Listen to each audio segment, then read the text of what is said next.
Welcome, everyone, to Podcrushed. Penn, I'm going to jump right in. Where are you right now? And why are you I'm now? with Andrew Garfield. No. I'm dying. Sophie and Nava were just ribbing me about my brief sojourn with Andrew Garfield, which I suppose became a little flash in the pan moment on the old socials. More than most of us get. Because I'm in Paris. I'm en Paris. Je ne parle pas français, mais je pense que peut-être... so I went to a fashion show. I haven't done that in a long... No, that's not true. I went to the Tom Brown show last year. And I gotta say, really beautiful experience. Oh, really? Tell us about it. Yeah. It's left me. I can't do that. I can only be cynical and laugh about it after the fact. No, the show itself was a moving performance. Wow. Like FKA Twigs sang, and there was dancing, and it just, it elevated the clothing elevated the performance. It was a really I'm into it. I'm into it. Mm-hmm. Like, if I was gonna do this is the way. And brought my good friend Gabriel Turner. Shout out to Gabe. Giggity Gabe. Another dad, by the way. So it was like here's what we were looking forward to the most. I'm not making this up, and this is no slight to anybody we've come in contact with here. We were looking forward to sleeping. As fathers, we're just like, hey, like 2, maybe 3 nights in a row of just like unmitigated sleep, like in a hotel room. Like, you have to be kidding me. That sounds great. But yeah, really, really enjoying it. And, I wore a skirt. I wore 2 skirts. You did. Yeah. Oh, wait a second. I haven't told you guys this. I was meant to be sat next to Usher. Really? Wow. Yeah. He was also I took wearing a picture a skirt. of it, sent it to Dom. Yeah. Yeah. Was you he were wearing meant a to be, but yeah, what happened? he was wearing a pleated skirt. Was he? No, Yeah. Well, so at this show, he was late. Usher was late. No slight to him, whatever. I get it. He was playing a show later that night. He's got a lot of things going on in his life. He is Usher. Who sat in your spot? His spot? Me, no one. I mean, it was just I sat next to Cher and her boyfriend. That's cool too. That's not no one. And No one, just Cher. And, Some might argue more iconic, like on the other side. Well, definitely, yes. No, Yeah. yeah. What I mean was there was no one who took the spot. It was just left empty, and then Cher I on sort one of filled side, it in. empty on the other. Yeah. Penn, I have to say, yeah. you said the last show you went to was Tom Brown. Usually, an unfortunate side effect of being on this show with Penn is that for both Nava and I, our social media is flooded with videos of Penn. Yes. Usually I'm just like, I don't want to watch this. Scroll. Yeah, because it it's thinks weird. it's part I of wanna what get to you want Andrew to see, Garfield. whereas you're doing like that was Too much research. Penn. No, but there was a video of you. Someone like made an edit. I think it was Tom. I think it was like the Tom Brown account. It was like the official It was Tom video. himself, probably. Yeah, Tom himself was like Tom Brown. on scratching at his screen. Yeah. But that video, I just sat there watching. It's like mesmerizing. It's like in slow mo at some point, and like you put on these glasses, and I was like, okay, I get it. Never in person. Never seen this side, but Yeah, right. on my screen, Tom Brown's at it. Should we talk about our guest today? I just want to say, listeners, I don't know if you'll notice this, and maybe I shouldn't prime you for it, but I think that this is the most nervous that we have ever collectively been. I could tell Penn was nervous. I could tell Sophie was nervous, and I was nervous. Because we didn't mention it. We were just like, gotta focus. Oh my God. Yeah. And that's because our guest today was Jada Pinkett. Smith, the icon. That's right. She's a real Baltimore native. Just FYI, everybody thinks I'm like people from Baltimore like to be like to claim me, and I wish I could claim that. She I'm tried not, to claim I was born in Penn. Baltimore. Yeah. She did for a moment. I was but like, then Penn, just go with it. Yeah, What are you doing? No, Keep your mouth shut. no, Just you take can't it. lie about that. A lot of my people are from Baltimore, but I'm not. So if you somehow are not aware, she's an award-winning actress from franchises like Magic Mike, The Matrix, Girls Trip. She has Red Table Talk, which significantly has 3 generations of a family being vulnerable in a way that I think is like highly commendable. What you may not know is that she has a book, a memoir called Worthy, which I think functions as a much more in-depth version of this interview because she gave us a taste of her own wisdom. And speaking of wisdom, she has a metal band called Wicked Wisdom, which we also kind of explored in a very interesting and unexpected little tangential storytelling moments. So not only are you going to like this, you'll probably love the book. So stick around. Welcome to Podcrushed. We're your hosts. I'm Penn. I'm Sophie. And I'm Nava, and I think we would have been your middle school besties. Singing Casey and JoJo in the back of our station wagon. You are the only one, my everything, and for you, there's all my... No? Jada, I mean, honestly, thank you so much for coming and being a part of this show. I took particular interest in why the first full-fledged story you tell in your book from your youth is I mean, you say literally, I'm going to quote you, it's the summer of 1985, and at 13, I'm coming of age on these streets. And you tell a story that's kind of exhilarating, a simple story about where you go to visit your boyfriend at a 7-Eleven, and you talk to him all night while your mom works the graveyard shift, and then you race home before she can get there, and then you conclude this like prologue of sorts with, "Safe is just one of many lies at this point in my life." So, you know, there's still lots of Jada that you couldn't include in the book. Right. Paint a picture of 11, 12, 13 for you. And what did coming of age mean for you? Well, I think my coming of age was pretty extreme. From like 10, 11, 12, I still had a really strong foundation in my maternal grandmother, which was my mother's mother, Marion, who my mother and I lived with off and on throughout my childhood. And she passed when I was about 12 and a half, 13 years old. So once she passed, my growing up pretty much just took off, because my mother's heroin addiction really accelerated after the passing of her mother. And she also divorced. Her husband at the time was also a pretty grounding, father figure for me. So it was just me and my mom. And, we were on our own, and I was on my own a lot because she worked from 7 p.m. to 7 a.m. And I was left alone. And being as mischievous as I was then and still am. You didn't sleep. You didn't sleep ever. I didn't sleep. Exactly. So, I took to the streets. So I grew up fast.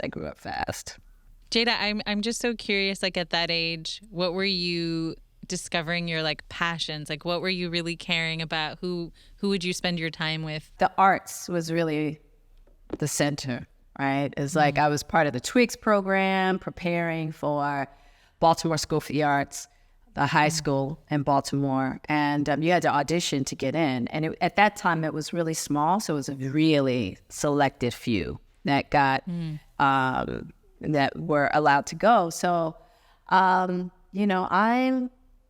in drama classes. I'm in tap dance class. I'm, all of the preparations you could think of. I'm also in middle school at Falstaff Middle. And so, I had a pretty, average middle school experience. You're learning about sex, and you're getting into fights, and it's like you're learning that what you love about school and what you don't love about school. I wasn't a great student at all, terrible in math, loved social studies and English, and that was pretty much it. And we were all, I think back now, there was so many young girls who were intimate with men. And at that time, you're thinking you're grown. You know what I'm saying? You really think you're grown, right? And I'm thinking 12 and 13 years old? It's bananas, I know. It's bananas. And at that time, it seemed it was the norm, unfortunately. I was like the odd one out, And so I was the nerd. Yeah, and I was considered the nerd because my virginity. I think I lost my virginity at 14. Everybody else been lost their virginity. I was like the last one out of my friend group. How did you feel about that? Did you feel any shame about that? I didn't really feel shame about it. You know, I was just like, all right, y'all have that. When I'm ready, I'm ready. Like, I was like, you know. Take your how time. you felt confident. Yeah, take your time. I wish I had taken more time. Yeah. 14 is wild. Yeah. Freaking baby. I have a 14-year-old now, and that's right. Yeah. Yeah. Wow. The last thing you want her thinking about is that. You know. So so we grew up fast. We grew up fast. Yeah. Jada, you touch on female friendships in your book, Worthy, and I wonder at this point in your life, what did female friendships look like for you, and what role have they played in your life throughout? Like, what kinds of things have you learned along the way? My female friendships were everything. And because so many of us had, we didn't have, a lot of my friends had addicts as parents. Right. And so we really relied on one another to just as support, as like, you know, who you gonna kick it with for Christmas if your mom's in rehab? You know, also just like protection. It was like, yo, I got your back, you got my back. Because we were really out in those streets just on our own, you know. I had one girlfriend whose mother also worked night shifts. And so when I didn't want to be on the streets, I was with her a lot in her home, keeping her company, because, you know, she was a homebody, thank goodness. She never left the house. She actually listened to her mother. And so we really relied on one another a lot to survive, to feel loved, to feel connected. And so my homegirls were everything. And I had pockets of them because a different homegirl represented something different, you know? And so I had Keisha, she was the homebody. So when I was ready to just kick it and be in the house, I was with her. And then I had Fawn, who could run the street. She was older than me, so she could be out and about however, whenever, you know? And then I had my homegirl, Ramsey, you know, who was a visual arts student. Who, you know, she would take me to her streets. I would bring her to mine, you know what I mean? Because she was half Japanese and half white, but I used to kick it with her with like poor white folks up in Baltimore, you know what I mean? Those streets are different. And then I'd bring her to the hood with me, you know what I mean? And so I had all these different environments, and I had all these different homegirls that represented different verticals of my experience. And then when I met Tupac, his mother was also an addict, and she was a single mom, and you know, they had their difficulties. And so we were what you would consider, and I talk about it in the book, but we were orphans of it, not literally orphans, but we were on our own a lot. And so Pac came from extreme poverty. I don't know if people really understand that, you know, to the point that he didn't know if he was going to eat that day or not, you know. So at that time, I always had cash. I always made sure he was straight, and he always made sure I was straight in a different kind of way. And so we really took good care of each other. And I think that is what really created this bond between us, because there was just this loyalty between us. We really helped each other get through some tough times. And so by the time we made it to Hollywood, you know, we had to hold each other down in a different way. But we had a beautiful, beautiful friendship. And thank goodness there just wasn't that chemistry between us. And of course, at that age, you are wondering, you're like, what is wrong? Right? You know? Because like, something's literally. right. Because actually something is right. Something's That's right. the thing. Something's so right. It's like, a why shame. can't we? You know, why can't we figure this out? But it was just because it was not meant to be. And since then, you know, I've learned how to develop. I have a lot of beautiful platonic male friendships in my life, you know. And so he was he the first? Okay, he was the first. He was my first. Yeah, Okay. Incredible. yeah. Jada, I'm going off script, so I apologize to Penn and Sophie. I want to sort of like derail from this early childhood conversation for a moment. Because I was thinking, we recently spoke to a happiness expert, and she was talking about how the number one misunderstood thing about happiness has to do with money, and how we both underappreciate how important money is up to a certain standard, and that if we understood that, we would really organize our societies in a way to make sure that there is like universal basic income, universal health care. But then we also misunderstand how that the amount isn't so great that we need to be happy, and that once you start getting into the higher levels, it's not helpful.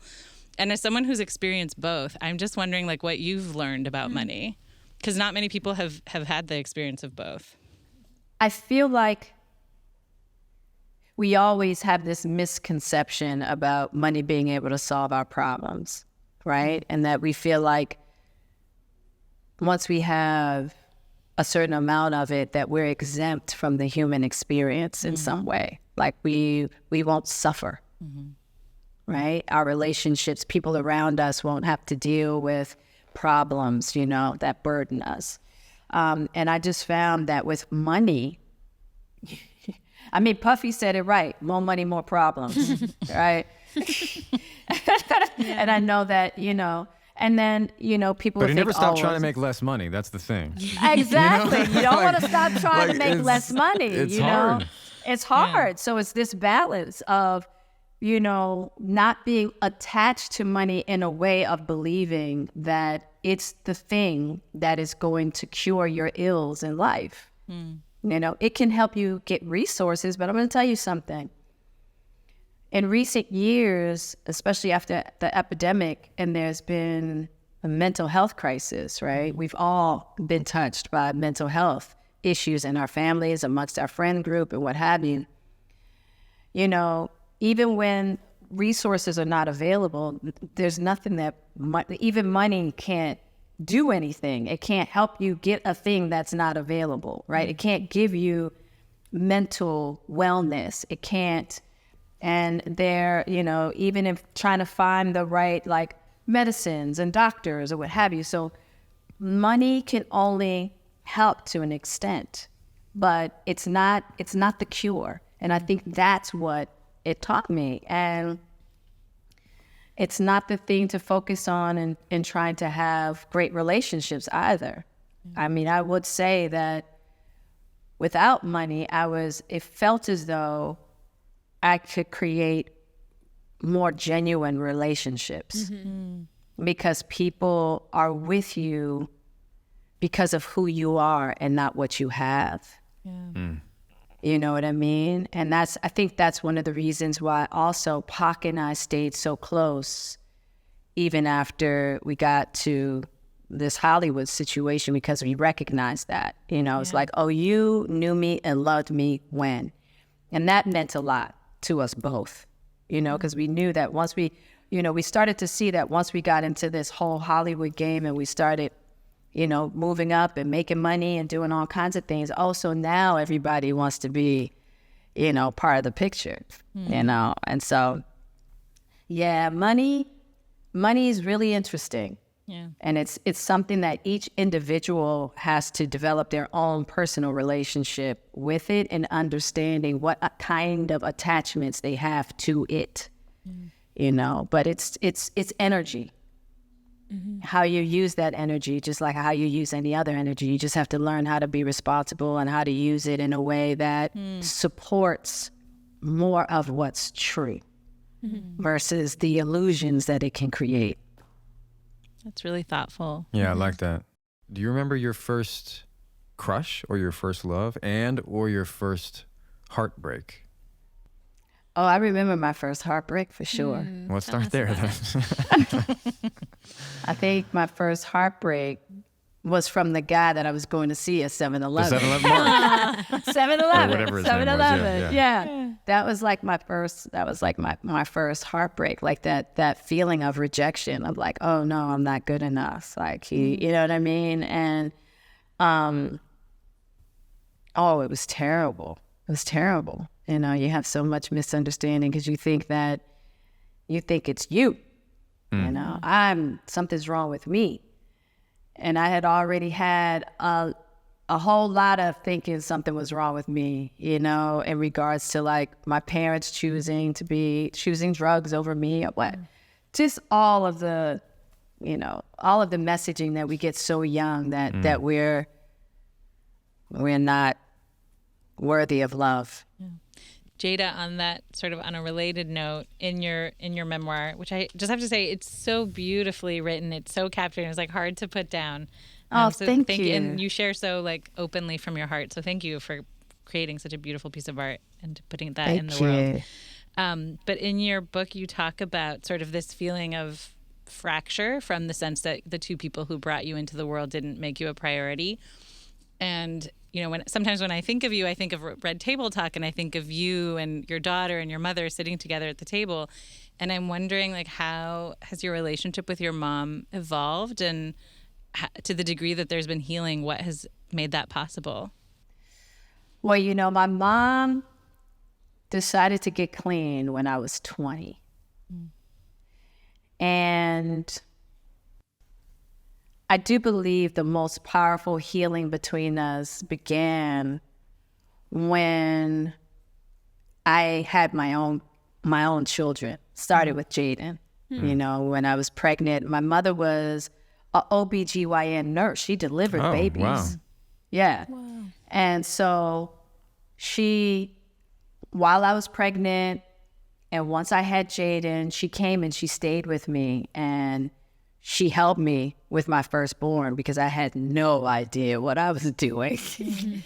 And I just watched my mom give the kind of care, attention, and love that I felt like I didn't receive. My mother loved me. I just didn't get that kind of attention and care. You know what I mean? And so watching her love my kids the way that she has, that the old, you know, the Adrienne of yesterday just evaporated because she changed so much. Wow. I grew up with a different, the version of Adrienne that was less true of the Adrienne that she really is. So I got to really know who my mother is through how she was by my side through helping me raise my kids. So I got that really healed that part of me, and I really got to see the distinction between, you know, the Adrienne that was addicted to heroin that was not the true version of herself. I think that's a really beautiful example of like redemption, or, you know, like evolution. And I wanted to ask you about your relationship with your daughter, because similarly to what Nava said, like when I watch Red Table Talk, it seems from what I've observed, you have such an open, close relationship. I'm a few weeks away from having my first child, a daughter. And yeah, thank you. And I have been wondering how to create that kind of openness between a mother and daughter, or between a mother and any child, while maintaining an ability to sort of guide them. Because I would think that to create that openness, to allow your child to be so open with you, you need to withhold judgment. And I wonder how you balance that and being able to still guide them and give them wisdom. What have you learned about that? So with Willow, the first thing I thought about was, what are the experiences I want to help her not have or soften, right? And I was like, and I also thought about, what did I need, like at different stages of her life? Like when I looked at different stages of Willow's journey, I was like, what did I need at that time, right? And I'm like, don't think about what the parenting playbook is. Look at what she needs, and think about where you were at that stage. Yeah. And so that was the balance of me learning how to create a friendship, a partnership with Willow, because young people need parents as their partners at times, right? And also in recognizing when those like life or death situations come up where as a parent you put up a boundary, right? And so that's what I did with Willow. I wanted to be a partner to her while she was growing up, but also recognizing when, you know, she wants to be out at a party until 12 o'clock and she's 15. Like, absolutely not. Yeah. Ain't nothing out there healthy for you. You know what I mean? And really having to, and that's what I was just have to say, this is where you got to trust me, because I've been on this earth longer than you, but that's also why I shared experiences of mine with her, so that she would understand I'm not just talking out the side of my neck, right? And so when we reconcile our journey and we don't have self-judgment about our journey, we don't have self-judgment about the journey of our daughters specifically, because they are direct mirrors of us. And I think that sometimes I think mother-daughter relationships that have a lot of conflict within them is because there are a lot of moms that see themselves in their daughters and they just haven't reconciled that particular aspect. Totally. You know, that really resonates with me. I have a 3-year-old and a 14-year-old stepson. You know, and I know that you have Trey, who's like your, as you say, kind of like your bonus child, your first. Of course, it is different. You know, I mean, I don't know the particulars of how his biological mother is or isn't in his life, but can you maybe, if you're open to sharing, because there are a lot of step families out there, and each one can have a bit of a different configuration. Can you talk about maybe were you around for Trey's like coming of age years, adolescent years? Oh yeah, for sure. Yeah. And you know, he has a fantastic mom, right? And so one of the things, he was another one I had to look at and go, because I was a stepdaughter. Yeah. That's right. Right? And so I looked at my experience and I was like, what don't I want him to experience in this experience with me? You know, I was like, first thing I got to do is that I have to develop a relationship with the most important, like one of the most important people in his life, and that's his mother. How can I say that I love him and I want the best for him if I'm in conflict with one of the most important people in his life? Totally. So that was first and foremost.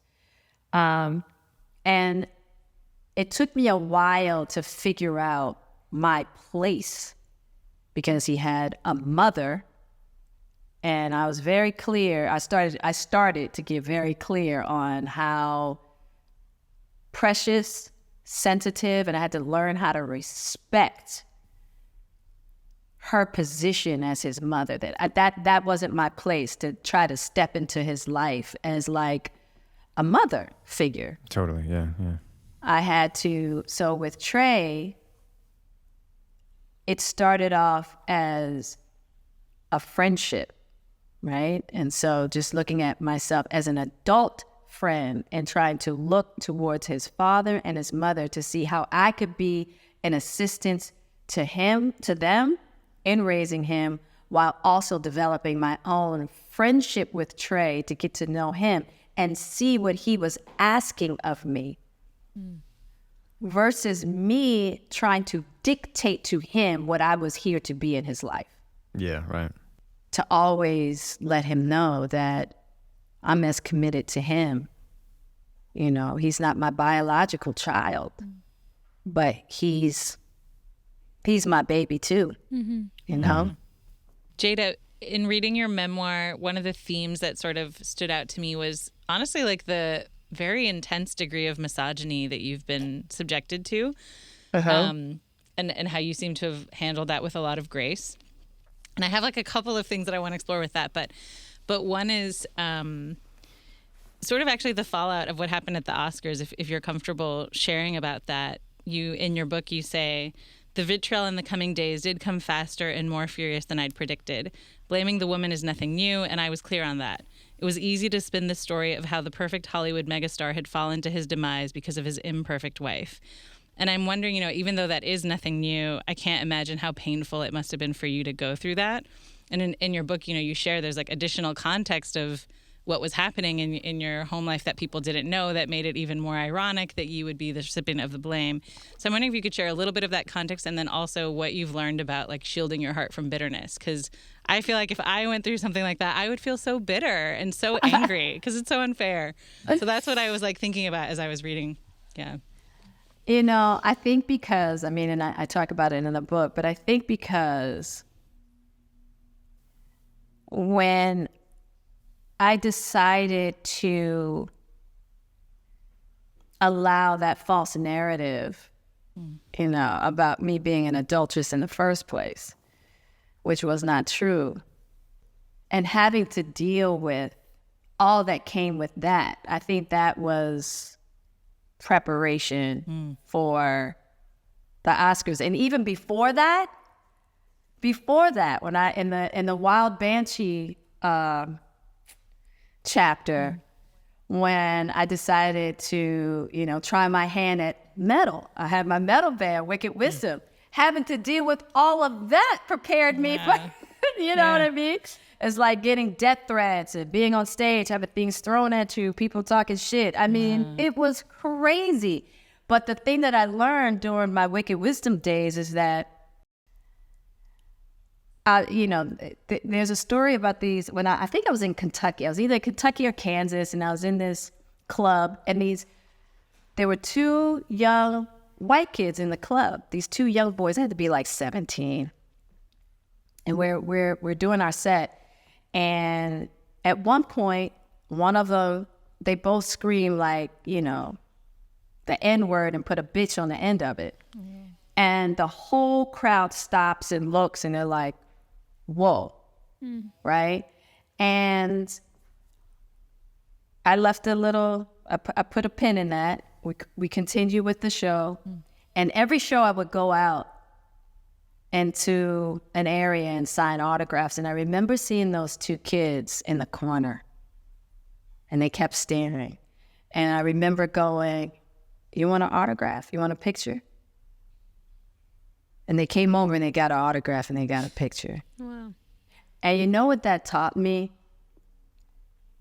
A lot of people out here just talking. A lot of people are dealing with their own levels of self-hatred. A lot of people are dealing with their own levels of self-judgment and just haven't reconciled with aspects of their life in a way that they feel like their outlet is to speak unkindly about other people. But being in the metal world and having to deal with so much stuff that I had to deal with there, I realized that if you show people kindness, most of the time, not all the time, they change in a second. They don't mean it. They're just pissed. They're in existential misery. And you just happen to be a beautiful target for the day. You know what I mean?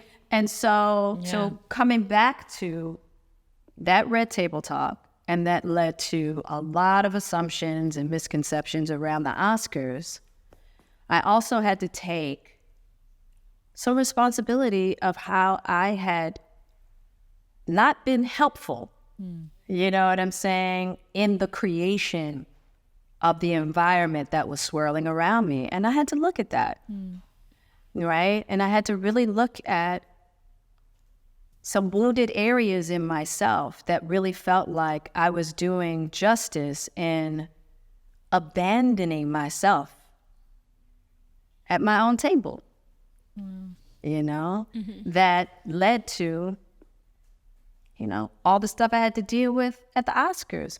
But I would say that my level of self-judgment has really been reconciled in a beautiful way, that I could sit in that heat with compassion and really know who I am.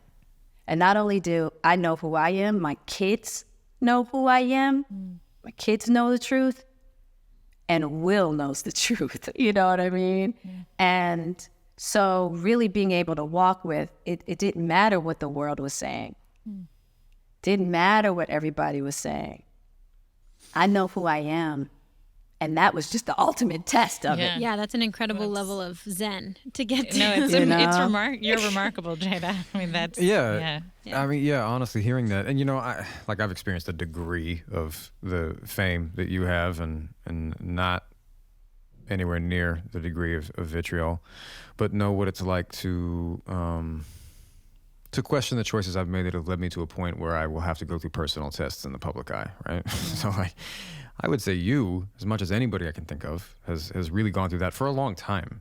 Yeah. I mean, you have like this public relationship, every manner of speculation possible from every. Yeah. I mean, it's just like, it's bonkers, like that so many people can believe they know what's going on in your life. Yeah. Is there, I guess I don't know what the question is, because I feel like I'm probably working through it myself. But like, what do you feel about you've learned through fame? Yeah, right. Therapy only gets you so far, as we've learned in the book, and as I've learned in my life. It's good, only gets you so far.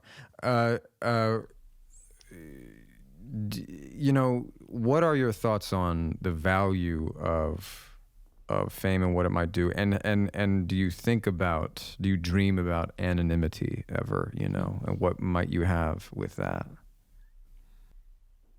I definitely think that in the days to come, I will definitely fade into the background, just because there's other things calling me, But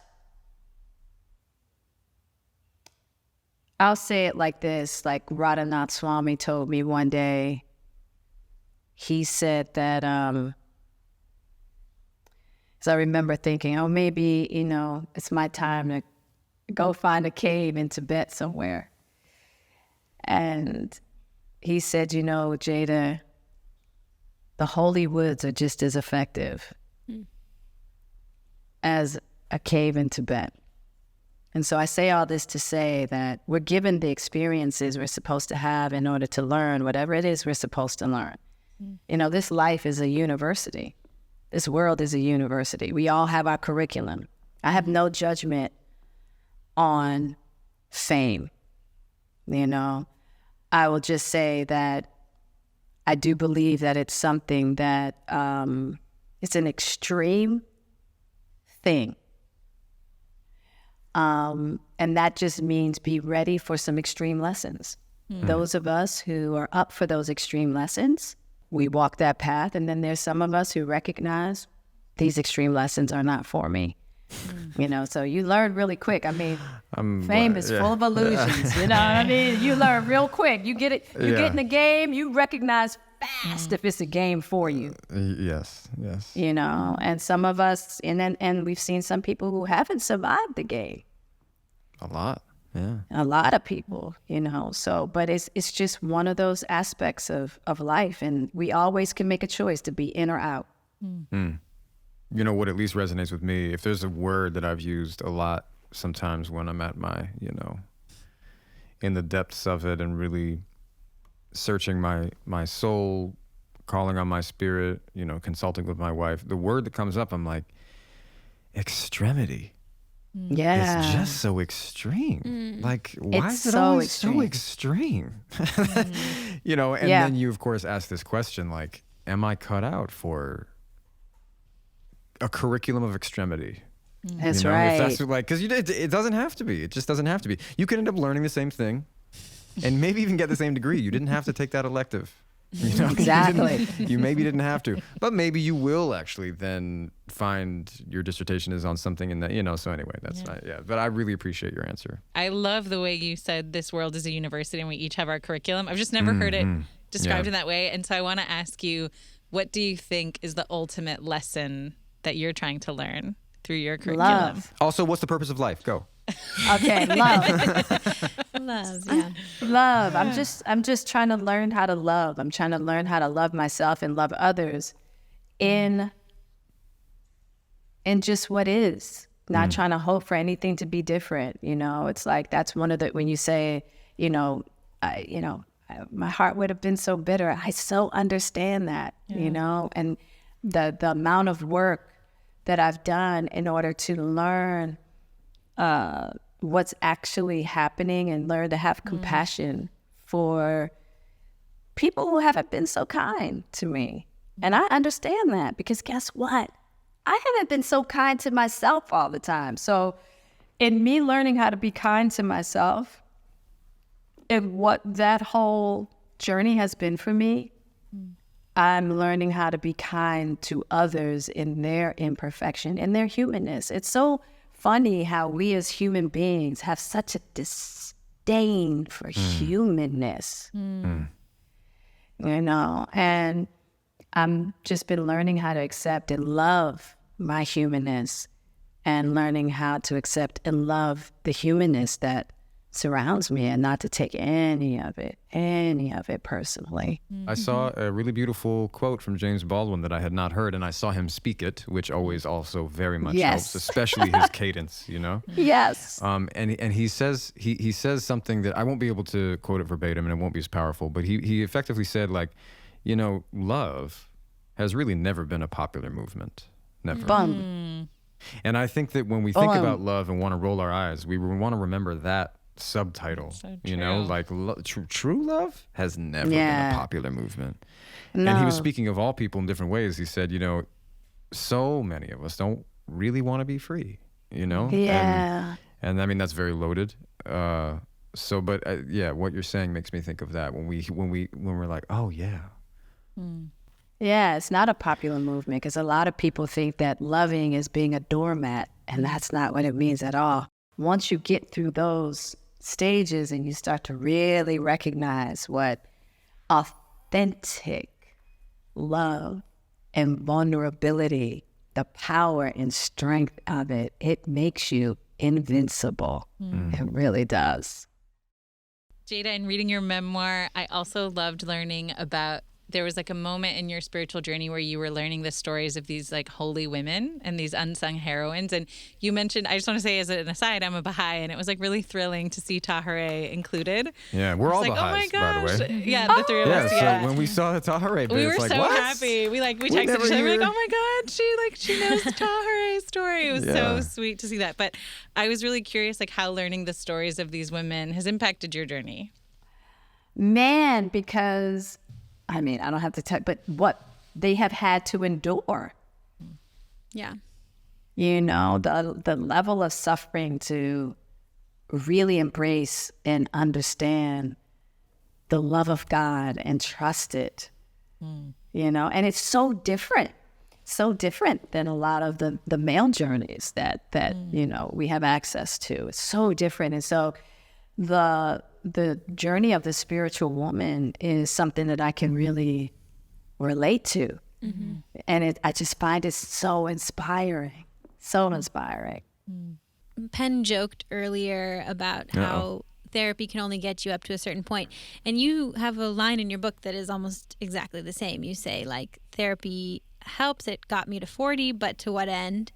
And we talk about that among the three of us on the show, too, that it can be tremendously helpful, but not some sort of like panacea that can heal all things. And so I wonder what other tools you have come across in your journey in your healing. I talk about that in the book as well. I talk about ayahuasca. I had an ayahuasca journey. That was really life changing in the most beautiful way. It's one of my favorite plant medicines. As I've also done, and I'm hoping that one day, I've also done MDMA, and I'm hoping that one day that will be approved to be allowed to be used in more therapeutic settings, because I feel like MDMA has a way of opening the mind and opening channels in the brain that have been blocked by traumas and false beliefs, that 5 years of therapy can be done in 3 days. And it's like, that's been an extraordinary journey for me as well. That's when I really feel like therapy really kicked off for me. It's like I was able to get into a therapeutic setting with MDMA. Because that you could just look at real deal stuff. I call it the exiled lands within, those places we don't want to go to, right? And you can walk those lands with a smile. You can walk those lands with a smile without feeling the intensity of whatever discomfort, pain, the levels of self-judgment. All of that's relieved, so you can actually, get through all the thorny stuff and get to the core issue and reconcile it and free yourself. Actually, on that tip, I dabbled with a lot of psychedelics in my sort of teens and early 20s, and also ayahuasca. Went to South America. I happened to be sober in a place where the human capacity is so great that did we not only have the relationships in our personal lives, but the social institutions to support us so that the human reality could flourish and never be so tarnished. Or if it was tarnished, with all kinds of trauma, then, we had so many tools and so much support to overcome and understand so that we didn't suffer with a level of just a base level of self-loathing that is just, at least in Western culture, just common. My feeling is that these current material tools that we have are not needed, in a future, maybe more spiritualized society, like that they're not, needed, but we're at a time that's so kind of like calcified in so many different forms of trauma that we need something to sort of break it down. And I guess I'm curious, so you're talking about these tools. You also talk about how much spiritual seeking you did through all the different faiths. I'm curious, at what point in your life, because you grew up vaguely Christian, is that something in your or no? Yeah, no, it was more I went to the Ethical Society, and I went to the Ethical. In Baltimore. Oh, right. I was just remembering. I think there's one in Brooklyn now too. Is it? Are there like chapters? They're chapters. Yeah, okay. And so I grew up. My grandmother was an atheist, but she wanted me to be able to decide if I wanted to believe in God, and gave me the education to choose the God I wanted to. Wow, that's noble. Believe in. Right? And so that was my childhood. So okay. Instead of going to church, I went to the Ethical Society. So I was brought up as a seeker. And so, and I have such a love for spirituality and different aspects of traditions that are around religions. Yeah. At what age did you start to really explore, maybe specifically in a way that you would call spiritual? I think that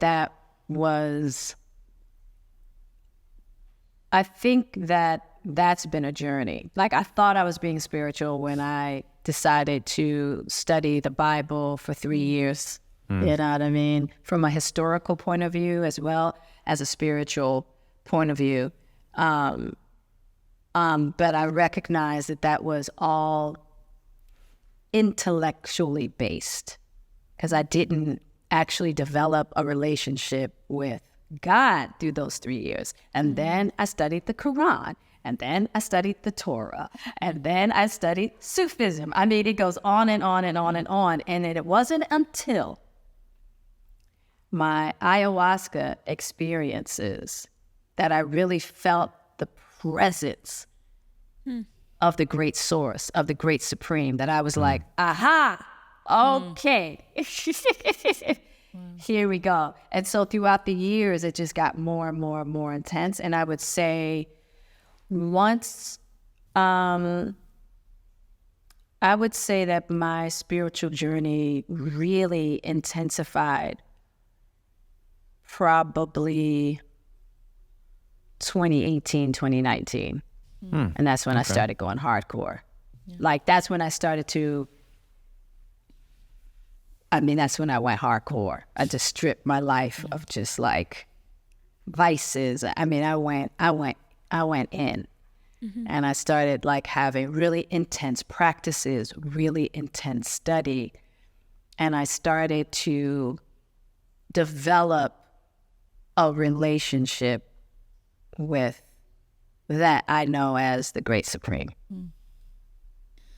And not play with it. Because, it was there and I was still like, no, I get it, Yeah. And then finally I was like, nope. Now it's time. I'm still reflecting on what you said about, Penn mentioned that love is not a popular movement, and what you were saying about that universal sort of that lesson. I was saying, like, why isn't love a popular movement? Because in a way we think of it as like so warm and gushy, but in your book you connect love to like really sacrificing the ego, that you can't love when the ego is so present. And I wonder if that's why it's not popular, because it's really hard to make that sacrifice, especially on a daily basis. Yeah. We're at the end of our time, right? We gotta just ask our final question. Yeah. If you could go back to 12-year-old Jada, is there anything you would say or do? I don't think there's anything I would do. Like, I feel like my journey's been really perfect. I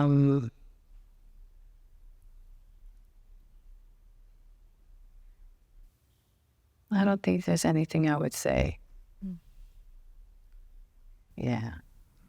I Totally think respect that, yeah, I just, the journey's been, it's been rugged, but it's been beautiful. I wouldn't, I'd be scared to say anything, to change anything. And then if you change something, it's yeah. Well, thank you so much, Thank you Jada, so for much. giving us your time. Thank you guys. Yeah, we It's really so nice appreciate it. Meeting speaking. you. It's really nice talking to you guys. Jada Pinkett Smith's new book, Worthy, is now out wherever you get books, and you can follow her online at Jada Pinkett Smith.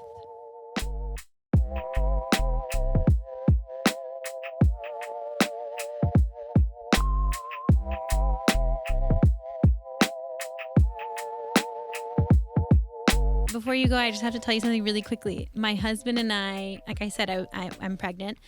And my husband and I went to go take some pictures in Malibu. And we were like trying to catch the sunset. We're like rushing down to the beach. And we're like in a frenzy a little bit. And then we are taking these photos and someone passes us and says like, "Congratulations, you two. Really excited for you." And we look up like, "Thank you." And it's Jaden. It was your son. I knew it. I sweet. was like, if it's Malibu, it's gonna be Jaded. And Malibu in a sunset. Yeah. All right. It was really sweet. It was really sweet. I was like, super sweet. wait a second. My baby's been blessed. Yeah. He's such an angel boy. sweet. Yeah. That's so sweet. That's so sweet. And yes, many blessings to you. Thank you. Yeah.